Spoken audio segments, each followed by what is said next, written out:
Hello बच्चों, ये एक आउटपुट था जो हिमांशु ने भेजा था मुझे।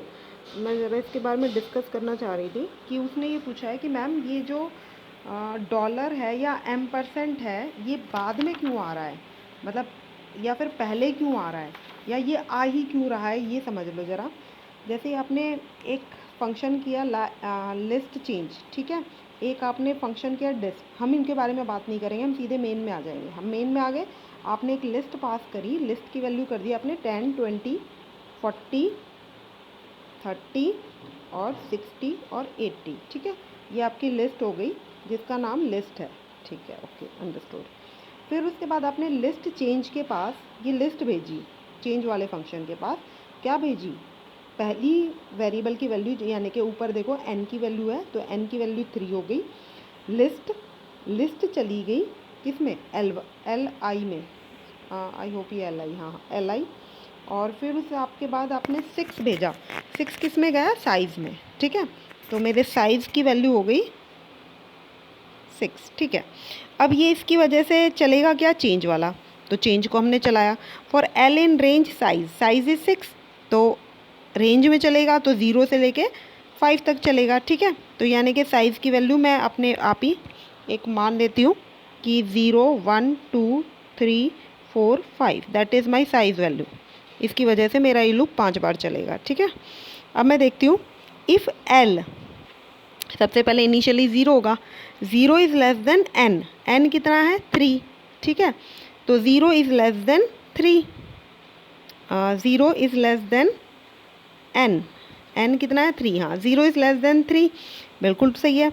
तो क्या हो जाए, एल आई क्या है मेरा, लिस्ट का 0th एलिमेंट में l जोड़ दो, और l कितना है 0, तो यानी कि फर्स्ट एलिमेंट के अंदर, फर्स्ट एलिमेंट मेरा कितना है 10, 10 में मैंने 0 जोड़ दिया तो 10 ही रहेगा, ठीक है। अगली बार चलेगा तो l की वैल्यू हो जाएगी 1, 1 इज़ अगेन लेस देन 3, तो फिर अब लेकिन 1, अब 1 किस में जुड़ जाएगा, लिस्ट में, क्योंकि ये क्या कर रहा है, एल आई के इस एलिमेंट की बात कर रहा है जो आपकी फर्स्ट एलिमेंट है।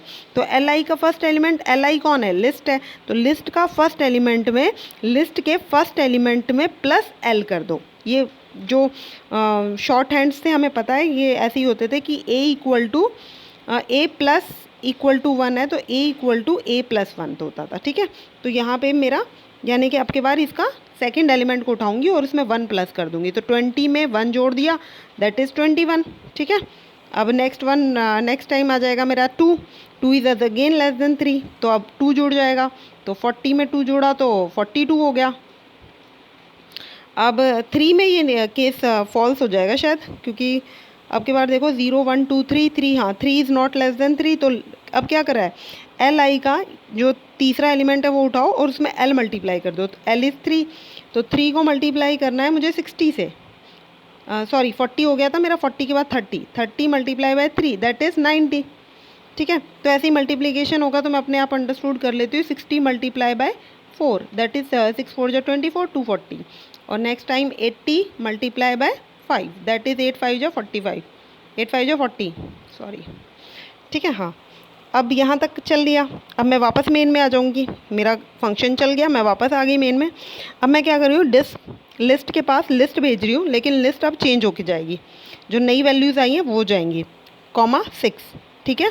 तो यानी कि साइज़ की वैल्यू हो गई 6, और एल आई में वो नई वाली लिस्ट जाएगी, दैट इज़ 10, 21, 42, 90, 240 एंड 400, ठीक है। आई होप यहाँ तक का समझ में आ रहा होगा। For L in range, L एक वेरिएबल है, इन रेंज साइज़ तक चल रहा है, तो साइज़ है 6, तो आपके पास 0, 1, 2, 3, 4, 5, 5 बार चलेगा, मतलब 6 बार चलेगा इन वैल्यूज़ के लिए, ठीक है।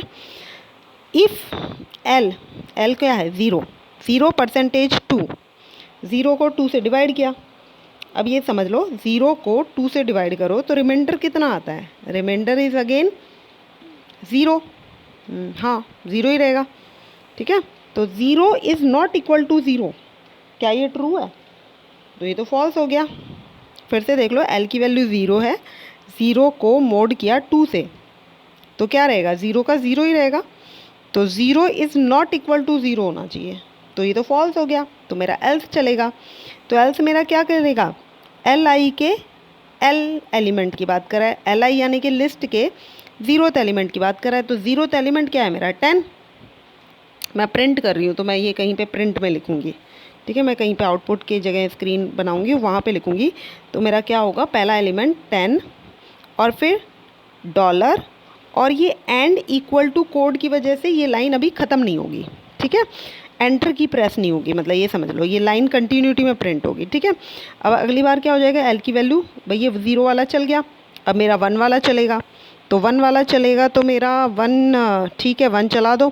1% 2 रिमाइंडर नॉट इक्वल टू 0, हाँ भाई बिल्कुल रिमाइंडर नॉट इक्वल टू 0 होता है। तो क्या करेगा, दूसरा एलिमेंट उठाओ, दैट इज़ 21, ठीक है 21, और ये एक्सक्लेमेशन, और एंड की वजह से फिर से लाइन एंड नहीं होगी, ठीक है। अगली बार आ जाएगा 2 पे क्या चलेगा, 2 पे फिर से नीचे वाला चलेगा, क्योंकि हमें पता चल गया एक बार ऊपर वाला चल रहा है एक बार नीचे वाला से चल रहा है। तो ये समझ लेना कि इवन ऑड है तो एक बार ऊपर वाला चल गया मैम, तो अब नीचे वाला चलेगा, ठीक है। तो मैंने ऊपर वाला भी चला दिया था, अब मैं नीचे वाले को चलाऊँगी। तो मेरा next number that is 42 dollar, ठीक है। फिर अगली बार मेरा 90 हैश एक्सक्लेमेशन, फिर 240 dollar, and then 400, and then exclamation, और अब ये मेरी लाइन ख़त्म हो गई, ठीक है। भाई मेरा तो आउटपुट आ गया, पर इसमें तुम्हारे में आउटपुट 2 लाइन क्या था क्या, 1 मिनट, नहीं 1 ही लाइन का है, हाँ ठीक है ठीक है, सही आंसर, ठीक है। चलो ओके, इसको क्लोज़ करते हैं। और एक बच्चों बहुत अच्छी बात है आप लोग करते हो, आप लोग ऐसे क्वेरी पूछते हो, तो इसी को कंटिन्यू रखो, मतलब कुछ ना कुछ करते रहो, खाली मत बैठो, खाली बैठना बेकार है। खाली वो जो कहते हैं ना पानी भी रुका हुआ ख़राब हो जाता है, तो अपने आप को ख़राब मत करो, चलते रहो, मेहनत करते रहो, ठीक है। चलो बेस्ट ऑफ लक।